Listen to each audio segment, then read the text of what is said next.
Bienvenue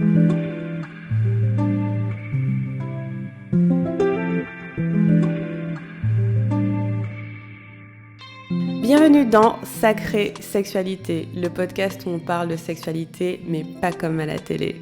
Je m'appelle Livia Quero, je suis écrivaine, je suis coach en sexualité et je suis aussi très fan de comédie romantique. Et tu vois, dans les comédies romantiques, le sexe c'est toujours automatique, fluide, génial et parfait.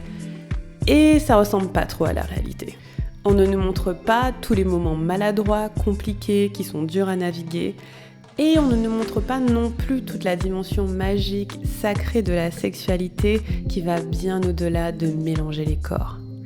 Eh bien, tu sais quoi, dans ce podcast, c'est exactement ce qu'on va faire. On va parler des choses qui sont un peu compliquées, un peu difficiles et dont personne ne parle jamais. Et en même temps, on va parler de la dimension spirituelle, énergétique de la sexualité qui en fait un outil qui te permet de te reconnecter à qui tu es et qui impacte tous les aspects de ta vie. Je suis très heureuse de t'accueillir dans ce podcast et je te dis à tout de suite pour l'épisode du jour. Hello les amis, j'espère que vous allez bien, que la vie est douce et que tout va bien de votre côté. Moi, j'ai une petite période d'énergie un peu basse, mais là, ça commence à repartir, donc je suis hyper contente. Et je suis ravie de vous retrouver pour ce nouvel épisode. On va parler d'un sujet que je trouve vachement intéressant. La question c'est, est-ce que le sexe, c'est le ciment du couple ? Et ma réponse est non. Non, le sexe n'est pas le ciment du couple. Et je vais prendre le temps d'expliquer un peu plus dans cet épisode, à la fois qu'est-ce que je pense être le ciment du couple, et à la fois quelle place peut avoir la sexualité dans un couple et dans une relation amoureuse. C'est parti. Donc déjà, dire le sexe c'est le ciment du couple, c'est pour moi un petit peu problématique. Pourquoi ? Parce que si le sexe est le ciment du couple, ça voudrait dire que quand on n'a pas de sexe, notre couple ne va pas bien. Or, ce n'est pas vrai. C'est pas parce qu'on n'a pas de sexualité que ça veut dire que notre couple ne va pas. Surtout que on peut avoir beaucoup de raisons de ne pas avoir de sexualité. Ça peut aller de problèmes de santé, grossesse, accouchement, perte de libido due à maladie, dépression. Donc ça peut être des choses relativement graves et hors de notre contrôle. Ou ça peut être que fondamentalement en ce moment on n'a pas envie d'avoir de sexe ou c'est pas quelque chose qui nous a en tête. Et peut-être qu'on a envie de creuser pourquoi et de naviguer ça. Mais j'ai tellement de clientes et même d'amis qui ont peut-être passé 1 an, 2 ans, 3 ans sans sexualité et ça veut pas dire que leur couple ne va pas. Au contraire, ça veut dire qu'elles ont un couple qui soit est capable de naviguer ça, soit est capable de l'interroger pour avancer. Donc ça, c'est pour ça que je veux dire que c'est pas le ciment du couple, parce que si c'était le ciment du couple, on s'autoriserait pas à faire des pauses et on serait pas dans notre vrai consentement, parce qu'on se forcerait à faire du sexe pour se dire que notre couple va bien. Et d'ailleurs, ça m'emmène à l'autre pan qui est que parfois, parce qu'on a une sexualité, on croit que le couple va bien. Parce qu'on fait l'amour, parce qu'on a du plaisir, on se dit « Ah, si ça va de ce côté-là, alors tout le reste va ». Or, ça peut être complètement faux. J'ai déjà vu des relations hyper toxiques, voire violentes, où il y avait du bon sexe. Donc ça veut rien dire. La sexualité, le fait de faire l'amour tout court n'est pas nécessairement un indicateur de santé d'une relation. Après, il peut y avoir des façons de faire l'amour qui montrent que la relation va vraiment très bien. Et ça, on va en parler tout à l'heure. Je vais être honnête avec vous, je pense que c'est mieux si vous faites du sexe et que vous kiffez. Je vais pas faire genre, en fait. Je veux dire que c'est quand même un podcast sur la sexualité. Donc, clairement, c'est beaucoup mieux si vous avez une relation où vous êtes épanoui sexuellement, où le sexe est super fun et c'est super léger. Cependant, si ce n'est pas ce qui est en train de se passer pour vous en ce moment, pour moi, ça ne remet pas en cause la relation au total et le couple au total. Ça met en cause votre sexualité, mais ça ne remet pas en cause tout le couple au total. Déjà, qu'est-ce que c'est le ciment du couple pour moi ? C'est-à-dire, c'est quoi la fondation d'un couple et que malheureusement, des fois, je vois pas en fait. Il y a des relations autour de moi ou chez certaines de mes clientes où il manque cet aspect fondamental-là qui va affecter la sexualité. Et cette fondation, c'est une fondation de respect et de soin. Et oui, pour moi, le ciment du couple, c'est le respect, c'est pas le sexe. Et quand on a une base de respect, alors il y a énormément de belles choses qui peuvent se mettre en œuvre. Donc je vais parler séparément de ces 2 choses-là, le respect et le soin. Et il y a une troisième chose dont on a parlé tout à l'heure. Le respect, c'est quoi fondamentalement ? Il y a plusieurs façons de le voir, mais pour moi, c'est avoir de l'estime pour l'autre personne, c'est la reconnaître pleinement en tant qu'être humain, c'est vouloir son bien, c'est l'admirer, c'est admirer ses qualités. voir ce qu'elle a de beau chez elle. C'est vraiment avoir un regard bienveillant et la tenir en haute estime. Pour moi, c'est ça le respect. Donc, quand on dit que je respecte quelqu'un, il y a quand même un sous-jacent d'admiration dedans. Genre, franchement, je te respecte. Parce qu'en fait, la personne va représenter quelque chose qui nous plaît et qu'on aime bien. Et il y a aussi le fait fondamentalement de respecter l'autre personne parce qu'elle est humaine. Et donc, parce que tu es humaine, je te respecte, je fais en sorte que tu te sentes bien, je fais en sorte que tu ne te sentes pas chamboulée, insultée, violentée, je prends soin de toi. Et ça nous emmène au deuxième point. Pour moi, le respect et le soin vont ensemble. Donc le respect, c'est je te respecte. Chaque personne parmi nous a une espèce de sensation de ce que c'est que de respecter et d'être respecté. Mais pour moi, il y a cette fondation de respect, de dire, ouais, franchement, je respecte la personne avec qui je suis. Et c'est quelqu'un que je considère et que j'ai en haute estime. Pour moi, c'est la base. La deuxième chose, c'est le soin. C'est prendre soin l'un de l'autre. Et ça, malheureusement, j'ai vu beaucoup de couples où, je sais pas, on est en couple parce qu'on habite ensemble, qu'on a des enfants ou qu'on veut pas être seul, mais on n'a pas ce soin. Et donc, du coup, ça ressemble à quoi de prendre soin l'un de l'autre? Déjà, pour prendre soin de l'autre, il faut prendre soin de soi. Et donc, pour moi, une relation, on prend soin l'un de l'autre, c'est déjà une relation, on prend soin de soi. C'est-à-dire qu'on va regarder ce qui se passe pour soi. Ça peut aller de prendre soin de soi physiquement, faire du sport, aller chez le médecin, enfin, être en bonne santé pour pouvoir être là pour l'autre et les personnes qui comptent pour nous. Ça peut être prendre soin de soi mentalement aussi, être quelqu'un d'assez équilibré, d'assez heureux. Et prendre soin de l'autre, c'est être là pour l'autre. C'est penser à qu'est-ce qui lui ferait du bien. C'est penser à comment elle pourrait se sentir encore mieux et encore plus apaisée. Et ça, c'est la base pour moi. C'est la base. Et malheureusement, je vois des personnes qui veulent améliorer leur sexualité mais qui n'ont pas la base. Si t'as pas la base de respect et de soin, c'est même pas la peine de faire du sexe. Hein. C'est pas la peine. Ça sert à rien. Vaut mieux se masturber et se donner du plaisir solo. Ça sert à rien. Et là, quand je vous parle de respect et de soin, je parle bien sûr du couple, donc le fait d'être en couple et en relation potentiellement longue, mais je parle aussi d'un coup d'un soir, je parle aussi de vos sex friends, je parle aussi des personnes avec qui vous avez des relations potentiellement éphémères. S'il n'y a pas le respect, s'il n'y a pas le soin, si vous n'êtes pas considéré en tant que personne et qu'on ne prend pas soin de vous, ça sert à rien d'aller vers la sexualité. Il faut régler ça d'abord. Ou bien s'en aller, je sais pas si on règle le fait qu'on soit pas respecté, j'en sais rien. Mais en tout cas, pour moi, c'est ça la base. Et donc, le ciment du couple, c'est le respect et le soin, pour moi.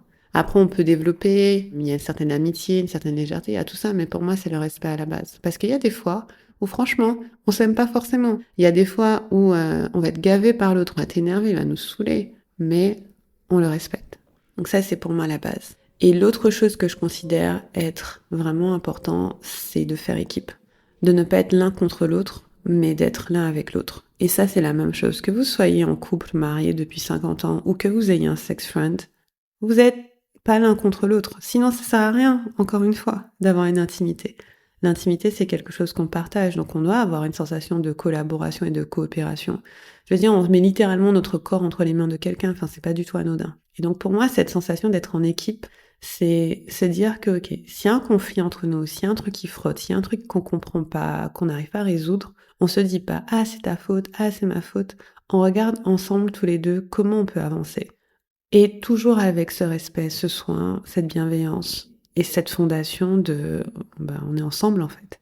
Et donc du coup, faire équipe, c'est ça qui est intéressant. Et donc, imaginons que vous êtes dans le contexte où votre sexualité n'est pas aussi fréquente que vous voudriez, n'apporte pas le plaisir que vous voudriez. Peut-être qu'il y a des choses qui se sont passées, qui vous ont un peu chamboulé. Moi, par exemple, nous, on a eu un bébé, elle a 18 mois, mais c'est vraiment très chamboulant, clairement. Ça change beaucoup de choses dans l'organisation, dans la façon d'être, dans même l'état d'esprit. Ok, il y a des choses qui peuvent affecter votre sexualité et qui fait qu'elle n'est pas aussi époustouflante que vous voudriez. C'est pas la faute de l'un ou la faute de l'autre. La meilleure façon, voire la seule façon que les choses s'améliorent, c'est si on se met ensemble, en fait. Après, c'est toujours possible d'apaiser les choses de son côté. Moi, je travaille avec des femmes et parfois, je travaille pas avec leur mari, ni leur partenaire. Et donc, du coup, elles vont libérer, apaiser des choses de leur côté. Mais ensuite, elles vont l'amener dans leur relation. Et franchement, je dois dire que pour l'instant, j'ai pas vu chez mes clients de partenaires qui soient vraiment pas coopérants. J'en ai vu où c'était des partenaires qui étaient un peu inquiets, un peu curieux, enfin qui comprenaient pas forcément tout, mais qui coopéraient. J'ai quand même ça comme base et chez mes clientes, malheureusement, les couples qui vont pas survivent pas trop bien. Je suis désolée, mais si dès le début on voit qu'il n'y a pas cette base de respect et de soins, très souvent le couple y tient pas. Parce qu'en fait, quand l'un des deux fait cette démarche d'aller mieux dans sa sexualité, d'aller mieux dans son corps, et que il ou elle l'apporte dans le couple, et que l'autre personne n'est pas soutenante, ou même ne veut pas entendre, participer, écouter, il n'y a rien qu'on peut faire. Et aussi, est-ce qu'on a vraiment envie de faire l'amour avec un mec qui nous écoute pas, en fait? Ou une meuf qui nous écoute pas, ou qui veut pas être là pour nous? Non. Petite digression. Mais voilà, c'est juste pour vous dire que c'est cette base-là de respect et de soin qui va nous permettre de travailler ensuite. Après, en coopérant, c'est beaucoup mieux. C'est-à-dire que c'est pas impossible de faire sans coopération, mais c'est beaucoup mieux. Même dans les autres aspects de votre vie. Enfin, je veux dire, si vous coopérez pas en sexualité, je sais pas comment vous faites pour coopérer ailleurs, tu vois. Enfin bon. Et donc voilà, ça c'est pour moi la base. C'est ça le ciment du couple. Respect, soin, coopération. C'est comme ça que je le vois. Et après, moi, je suis en couple depuis bientôt 6 ans et je sais que ça va évoluer ma vision. Donc, je continuerai de partager avec vous ce que j'observe et ce que j'apprends. Mais c'est ça pour moi la fondation parce que je vais être transparente avec vous. Il y a plein de moments dans ma relation actuelle où on n'a pas eu de sexe et c'était même pas dû à un manque de désir. Je l'ai déjà dit, je crois, plusieurs fois, mais dans mes autres relations amoureuses qui étaient longues, j'avais un manque de libido au bout d'un certain moment, genre quelques mois, parfois un an. Le sexe devenait vraiment une corvée, genre je me forçais un peu, c'était vraiment désagréable. Dans mon couple actuel, ça n'arrive pas. J'ai pas eu de perte de désir. J'ai pas eu de moment où je me disais ouais flemme. Enfin vraiment, je l'ai pas eu. Après, c'est parce qu'aussi ce couple coïncide à un énorme travail que j'ai fait moi-même sur ma sexualité, donc clairement ça joue. Mais j'ai pas eu ça. Par contre, j'ai eu autre chose. J'ai eu des douleurs, des mycoses à répétition. J'ai eu des inconforts à la pénétration. J'étais enceinte. Quand j'étais enceinte, certaines personnes ont énormément de libido. Moi, j'étais tellement inconfortable dans mon corps que je crois que dans ma grossesse, ça peut se compter sur les doigts d'une main combien de fois on a fait l'amour. Je sais même plus. Je crois que j'ai noté. Mais il y a eu peut-être 3 mois où c'était vraiment faisable. Le reste, c'était tellement inconfortable. Et c'était pas parce que j'avais pas envie, c'était parce que c'était compliqué. Ensuite, on a eu le bébé. Bah bébé, déjà 3 premiers mois t'es KO, mais ensuite notre enfant dort pas tellement, c'est pas trop son truc le sommeil. Elle a plein d'autres trucs où elle est super, mais pas pour dormir, et donc ça joue sur la fatigue. Il y a une certaine nervosité aussi, il y a le fait que quand t'es fatigué, t'as moins le temps de ralentir et de te poser. Après, maintenant, c'est différent parce qu'elle est plus grande et maintenant je vois que j'ai une forme de fatigue qui est compatible avec du sexe et c'est super cool. Mais voilà, si vous avez des enfants, vous savez que le manque de sommeil, c'est vraiment quelque chose, c'est difficile. Il y a être fatigué et il y a manquer de sommeil. C'est pas la même chose. Moi, je suis parfois fatiguée, mais si j'ai pas sommeil, franchement, ça va. Mais si je manque de sommeil, c'est compliqué. Et donc, il y a toutes ces choses-là qui font que oui, clairement, si on se disait le sexe c'est le ciment du couple, ouais, on c'est chaud. Par contre, il y avait une base de respect, une base de soins et une base de coopération qui fait qu'à aucun moment je me suis sentie personnellement chamboulée, forcée. On a eu des conversations sur le sujet. C'est mon intention 2025 de faire l'amour plus souvent. Je crois que je vous les ai déjà dit. Si je l'ai pas dit, je vous le dis. J'ai 3 objectifs. Un pro, un perso et un pour la famille. Et mon perso, c'est qu'on fasse l'amour plus souvent, plus fréquemment, plus spontanément. Je pense que je ferai des épisodes un peu plus détaillés sur ça. On a parlé de ça, on a eu des conversations, certaines un peu émotionnelles, certaines vachement marrantes. Et j'ai compris certaines choses, donc c'est super cool. Donc avec cette intention-là, de faire l'amour plus souvent et plus fréquemment, qui est quelque chose qu'on veut tous les deux, bah c'est fun en fait. Et voilà. Mais la base, respect, soin, coopération. Ok, c'est ça le ciment pour moi. Maintenant, si le sexe n'est pas le ciment du couple, c'est quoi? À quoi ça sert? Franchement, en ce moment, je le conçois de mieux en mieux parce que après avoir navigué pas mal de choses, y compris l'arrivée d'un enfant, je vois quelle est la place que le sexe peut prendre en fait. Et voici ma vision. Après, pour vous, ça va être différent. Ok, donc je n'imposerai à personne. Je veux dire, chaque personne vit dans son corps comme il l'entend. Mais moi, maintenant, avec cette base dont je vous ai parlé, la sexualité, c'est un endroit de ressources.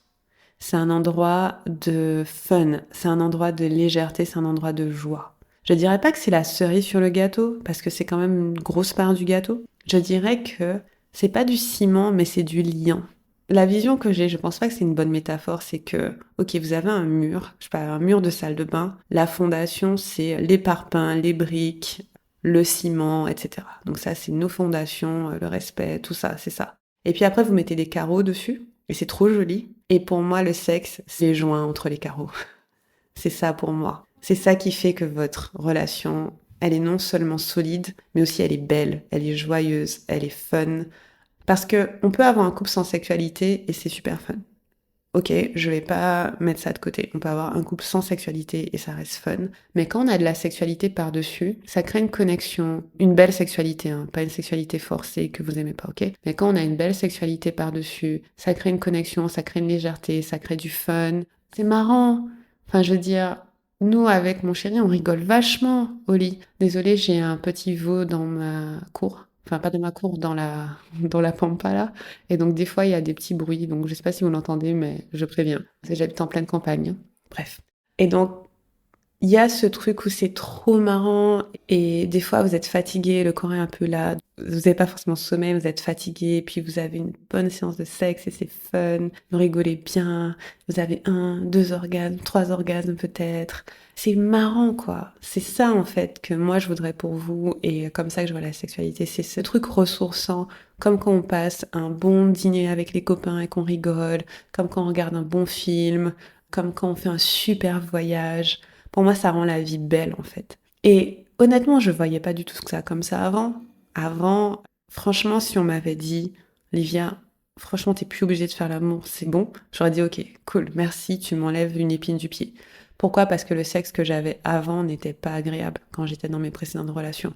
Il était agréable par moments, hein, je vais pas dire que c'était jamais agréable. Il était agréable par moments, il était fun par moments, mais il y avait une espèce de sous-jacent d'obligation dedans qui rendait le truc un peu compliqué. Mais là, si tu me disais, Livia, on enlève le sexe de la table, j'aurais dit, ah non, non, non, non, non, par contre, excusez-moi, mais moi, avec mon chéri, je veux qu'on ait plein de sexe pour toute notre vie. Genre, quand je visualise notre futur, s'il te plaît, ne m'enlève pas le sexe. Au contraire, j'en veux plus. Je veux que ce soit encore mieux, qu'on explore plein de trucs ensemble, que ce soit hyper fun, hyper joyeux. Pour moi, c'est la vie, quoi. Et ça rend les choses lumineuses, ça rend les choses légères. Quand, par exemple, il y a un peu de tension et que on n'arrive pas à comprendre mentalement comment faire, bah, si on fait du sexe, après, tous les problèmes, ils deviennent vachement plus anodins, quoi.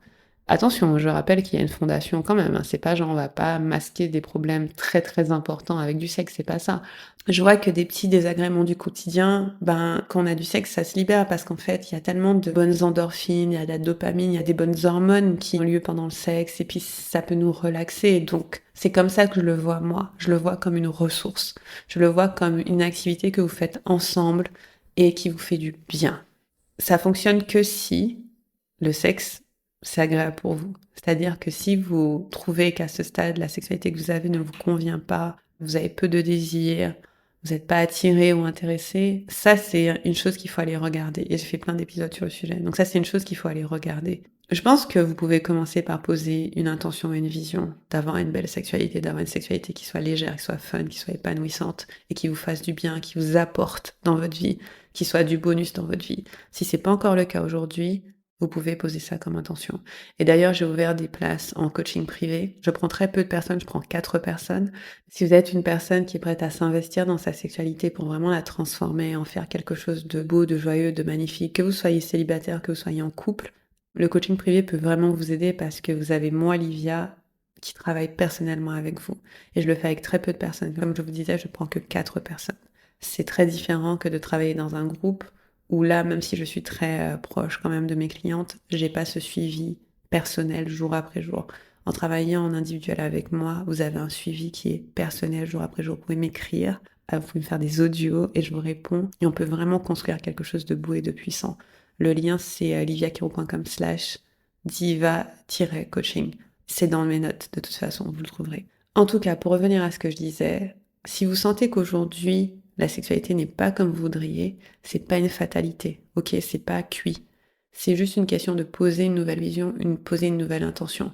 On fait ça très souvent pour tous les autres aspects de notre vie. On fait ça pour le boulot, on fait ça pour notre entreprise si vous êtes entrepreneur. On fait ça même pour nos familles. On va avoir des grandes visions de ce qu'on veut manifester. On veut manifester l'homme de notre vie ou la femme de notre vie, plein d'argent, des voyages, on veut tout ça. Vous pouvez aussi manifester une belle sexualité. Vous pouvez poser l'intention aujourd'hui que vous allez avoir une magnifique sexualité.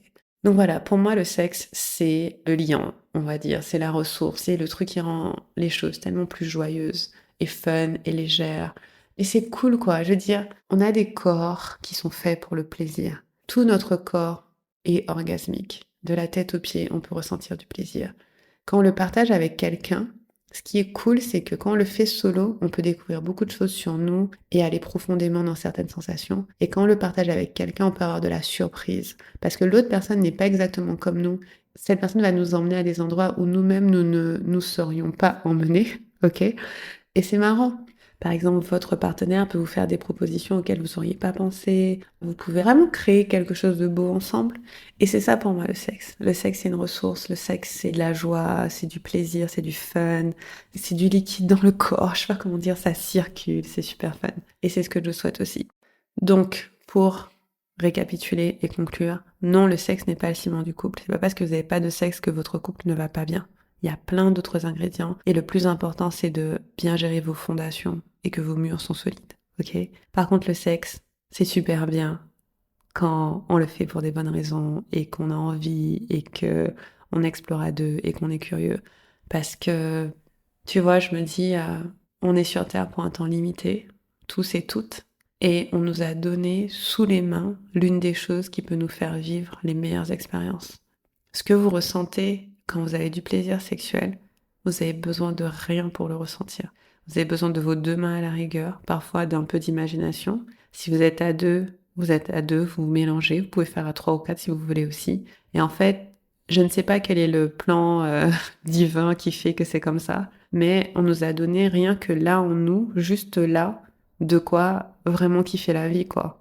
Il n'y a pas besoin d'aller loin, il n'y a pas besoin de faire des longs voyages, il n'y a pas besoin de faire des choses très compliquées. C'est juste arriver à se connecter à soi profondément, arriver à libérer ce qui nous empêche de profondément kiffer peut-être, et se connecter à l'autre. Voilà. Donc le sexe n'est pas le ciment du couple, mais c'est une vraiment belle ressource. Et je vous souhaite vraiment de l'explorer. Si vous avez des questions, écrivez-moi. Je vous dis à bientôt. Salut!